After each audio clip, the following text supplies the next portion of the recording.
誰もいなくなった広い館というのは寂しいものだな。ほら、お前のお気に入りのソファーだ。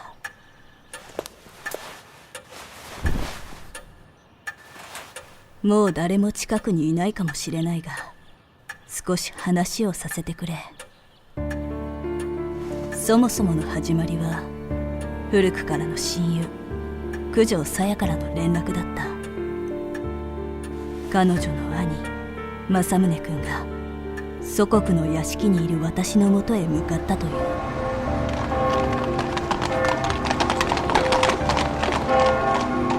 彼はすぐにやってきて、屋敷にあった人形師の工房を見たいと言った。中世の頃に閉鎖された工房だったが、そこに残る書物や工具に彼はひどく感激していたよ。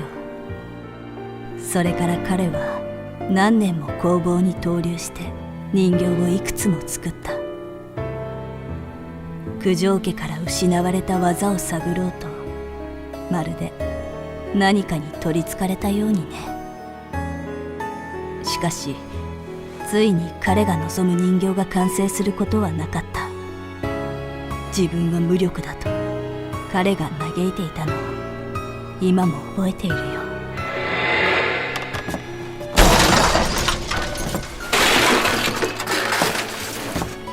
くそ、ダメだ。やはり俺の人形には魂がない。生きた人間のような、あの少女のような人形などどうやっても俺には作れない。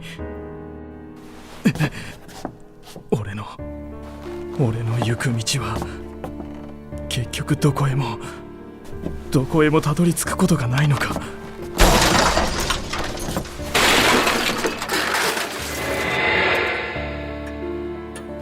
生贄の人形について彼が私の提案を受け入れたのはそれからしばらくしてだった。もっとも私はその時嘘をついたんだが、生贄の人形を浄化する術なら他にもあるとね。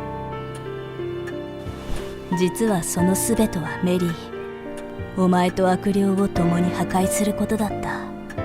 何せ私は怪異殺しだからね。だから私は必要な準備をして日本へ帰国した政宗君とさやとで破壊の儀式を行う手はずだった。だがメリー、あれはお前が呼んだのか。彼は何かに引き寄せられるかのように扉を開けてしまった。さやの忠告も聞かずに。嘘。それで兄さんはその呪いをどうしたの？問題ない。今は俺が抑え込んでいる。何？浄化するまでの少しの間だよ。兄さん、なんてことを。なぜなの？どうしてそこまで。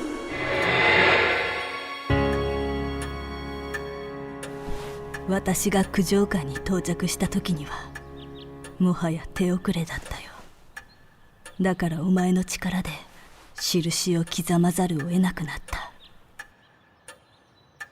政宗君が印の長となってしまうくらいなら記憶を奪い別人として生きてもらおうとね。そしてもしもの時はメリー、お前に殺してもらうために。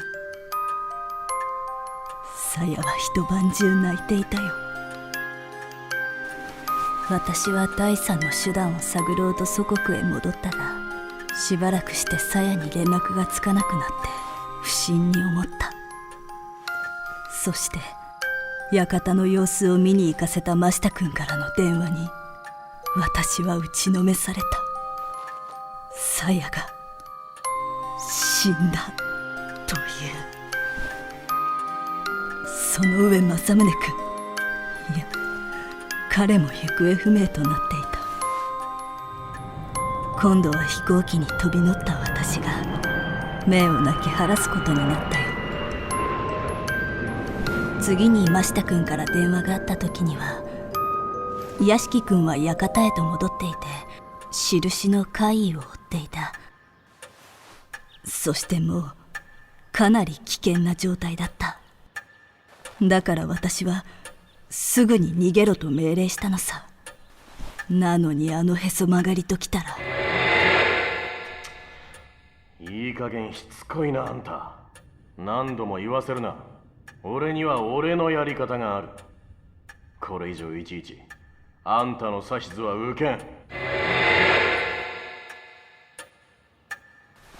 その後は知っての通りだよ。私は協力者を装い、しばらく屋敷くんの様子を伺った。だがメリー、お前は何を期待していたんだ。彼に偽りの希望を語り、共に印に抗うふりをしながら、もしかしてただ一緒にいたかったのか。政宗君と同じ眼差しを持つ屋敷君と、あるいは彼がこのまま屋敷君のままでいてくれたら、そう願って。メリーと言ったな。俺はどうすればいい？死ぬしかないのか？死と生とは同じ場所にあるもの。印の呪いを消すためには元凶である怪異に相対すること。逃れる術があるとすればそれしかありません。心当たり？ええ、それにはまず屋敷様、あなた様のその青い印に私の手を触れさせてくださいませ。それはあなた様の死が私の救いだとしてもですか？ああ、いや、わからない。だがなぜかそう思ってしまう。そんな感覚なんだ。ならばメリー、お前のその願いは叶ったよ。彼は最後に私を救ってくれた。もう終わりにしようと言ってな。あれはお前の愛したあいつだったよ。そうでございましたか。意地が悪いな。聞いていたのか。でももう行くといい。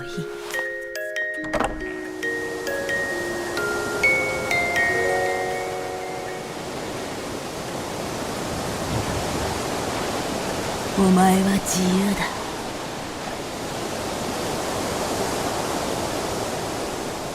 ありがとう。